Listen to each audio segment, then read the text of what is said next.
Okay, so imagine you are president and you decide to install a presidential walk of fame in the White House colonnade with portraits of your predecessors. Standard stuff.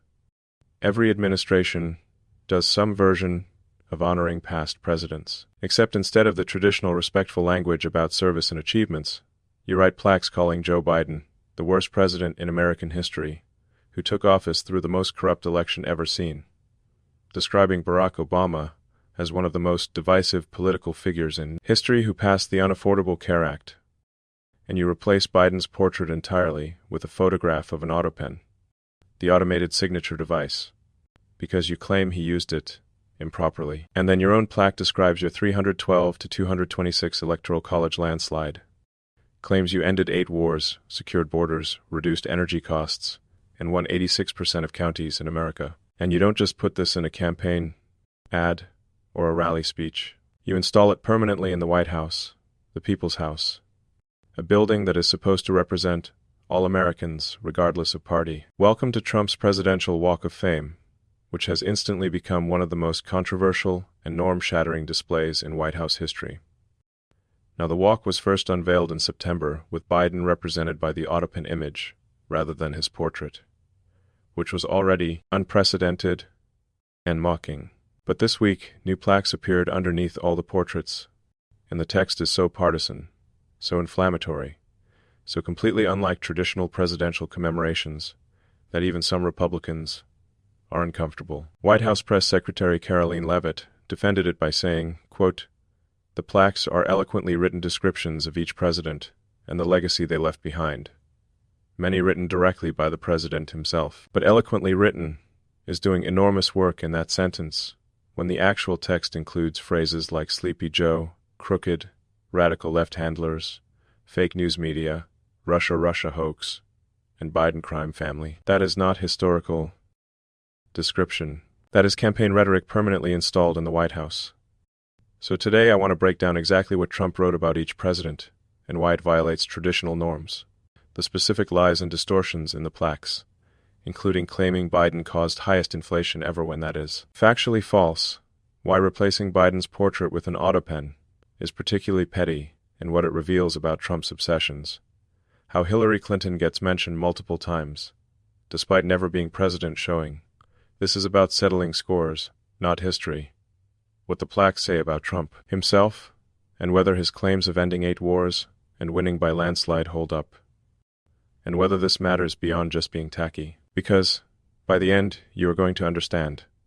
This isn't just about tone or decorum. This is about a president who sees the White House as personal property rather than public trust, who is using taxpayer-funded installations to attack political opponents, and who is literally rewriting history on the walls of the building that is supposed to represent institutional continuity beyond any individual. Let's start with Biden because the treatment is the most extreme and reveals Trump's specific obsessions.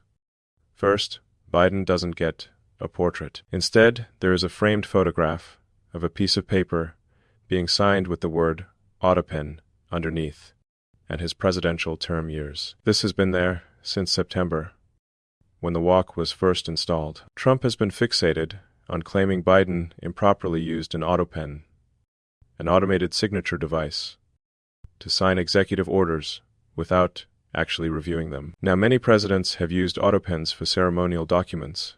That is not controversial.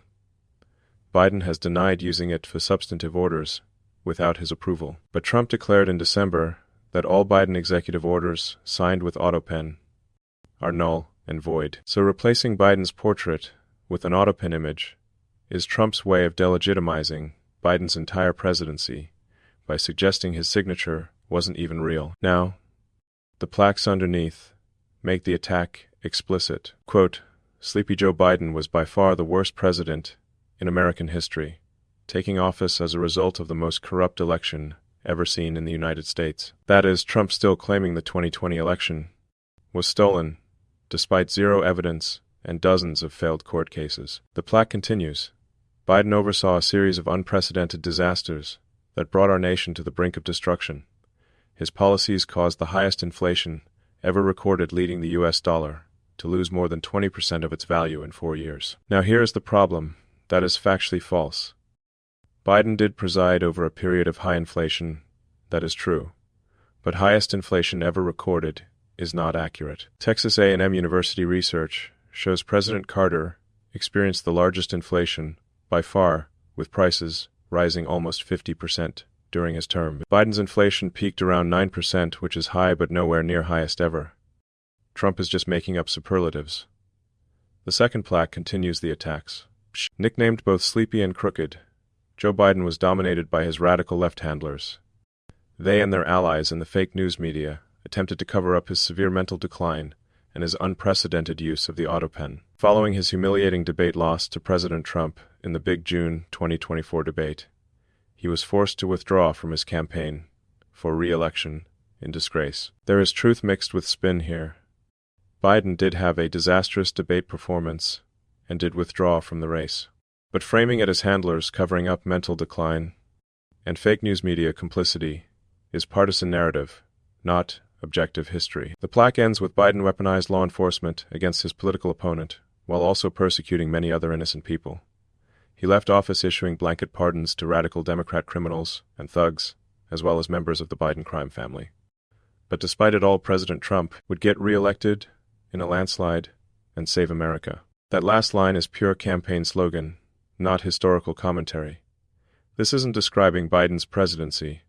It is attacking him using official White House displays funded by taxpayers. Now let's look at Obama, because the treatment reveals how Trump uses historical plaques to promote conspiracy theories. The first plaque describes Obama as, quote, the first black president, a community organizer, one-term senator from Illinois, and one of the most divisive political figures in American history. Calling him most divisive is opinion masquerading as fact.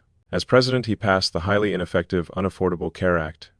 That is Trump's nickname for the Affordable Care Act inserted into what is supposed to be historical description, resulting in his party losing control of both houses of Congress and the election of the largest House Republican majority since 1946. That is selective facts ignoring that Democrats lost Congress primarily in midterms, which almost always go against the president's party, and that the AKA has survived multiple repeal attempts, including under Trump, and remains popular in polling. The second Obama plaque gets worse. Obama also spied on the 2016 presidential campaign of Donald J. Trump and presided over the creation of the Russia hoax, the worst political scandal in American history. This is promoting a debunked conspiracy theory. Multiple investigations, including by Trump's own DOJ, found no evidence Obama personally spied on Trump's campaign. There was legitimate FBI investigation of Russian interference, which Trump characterizes as hoax, despite his own intelligence agencies confirming Russian interference happened. Putting this conspiracy theory on an official White House plaque is using government resources to spread disinformation. The plaque continues. His hand-picked successor, Hillary Rodham Clinton, would then lose the presidency to Donald J. Trump. Hillary wasn't Obama's hand-picked successor. She won the Democratic nomination through primaries, after Biden chose not to run. But notice Hillary gets mentioned under Obama's plaque, and she also gets mentioned under Bill Clinton's plaque, which says in 2016, President Clinton's wife Hillary Clinton lost the presidency to President Donald J. Trump! Hillary Clinton never served as president. She has no portrait in this walk. Yet she is referenced multiple times, because Trump is still obsessed with beating her in 2016. And that obsession reveals what this display is really about. It is not honoring presidential history. It is relitigating Trump's grievances and insecurities. He needs to remind everyone constantly that he beat Hillary, that Obama failed to stop him, that Biden was terrible. The plaques for other presidents follow similar patterns. Bill Clinton gets tepid acknowledgement for crime reform and balanced budgets, but with the caveat these came with Republican Congress and tech boom. And despite scandals, George W. Bush is credited for Homeland Security and handling 9/11, but criticized for wars in Afghanistan and Iraq. Even Republicans don't escape criticism, they just get softer versions. The message is clear. Everyone before Trump was flawed or terrible.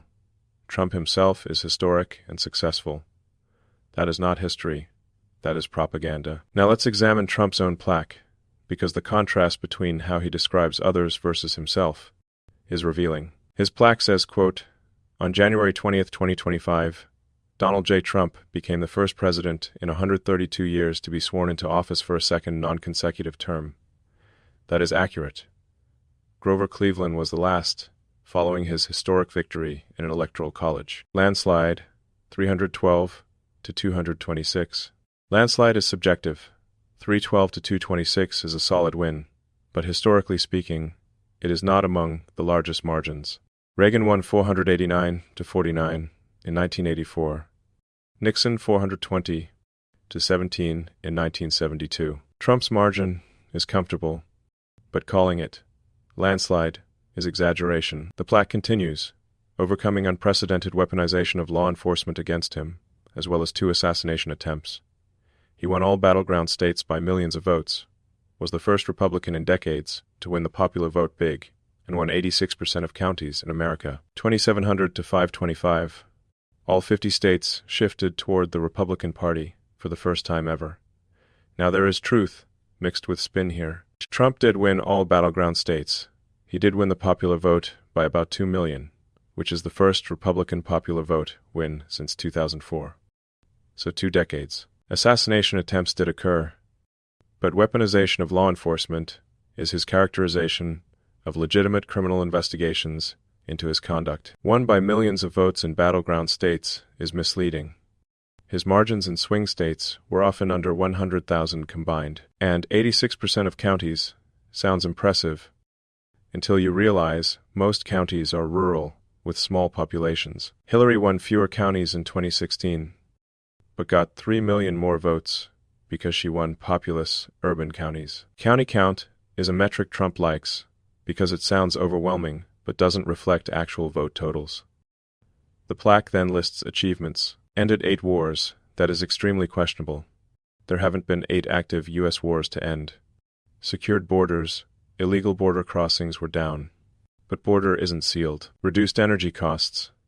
Energy prices fluctuate based on global markets, not just presidential policy. Lowered inflation. Inflation has come down, but that is partially due to Federal Reserve policy, not just Trump actions. Attracted trillions of dollars of new investment. This would need specifics to verify. Companies announce investments under every president, and don't always follow through. The point is Trump's plaque reads like a campaign ad. Every claim maximized, every achievement inflated, every challenge minimized. Compare that to how he describes others. Biden worst president ever. Obama most divisive. Clinton's accomplishments came despite scandals and with Republican help. The double standard is blatant. Trump grades himself on a curve of perfection while holding everyone else to standards of total failure. So why does any of this matter beyond just being tacky or norm-breaking? Because the White House isn't Trump's personal property. It is the people's house. It belongs to all Americans regardless of party. Using it to install partisan attacks on your predecessors, to spread conspiracy theories about Obama spying and Russia hoaxes, to promote false claims about Biden causing worst inflation ever, that is not just poor taste. It is abusing public resources for political purposes. Taxpayers fund the White House, maintenance, and displays. Trump is using that funding to create what is essentially a permanent campaign ad attacking Democrats, while glorifying himself. That crosses a line between president as temporary occupant of an office versus president as owner, who can redecorate with political propaganda, and there is a historical vandalism aspect here. Future presidents and visitors will see these plaques. Children on school tours will read them. Foreign dignitaries visiting the White House will see the U.S. president calling his immediate predecessor the worst in history, who took office through corrupt election. That damages institutional credibility and makes America look unstable.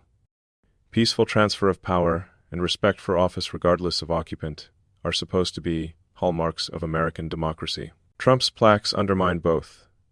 They say the previous president was illegitimate, his policies were disasters, his election was corrupt. That is not how functioning democracies talk about leadership transitions. Now, Trump defenders will say he is just telling the truth as he sees it, being honest about his views, rather than pretending to respect people he thinks were terrible. And there is something to that argument.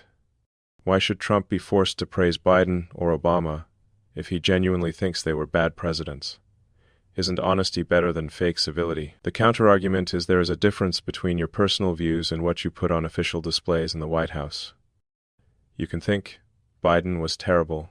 You can say so in interviews, rallies, social media, but installing plaques in the people's house, calling him worst president ever, and claiming he took office through corrupt election, that is different. That is using the office and public resources to make your personal attacks permanent and official.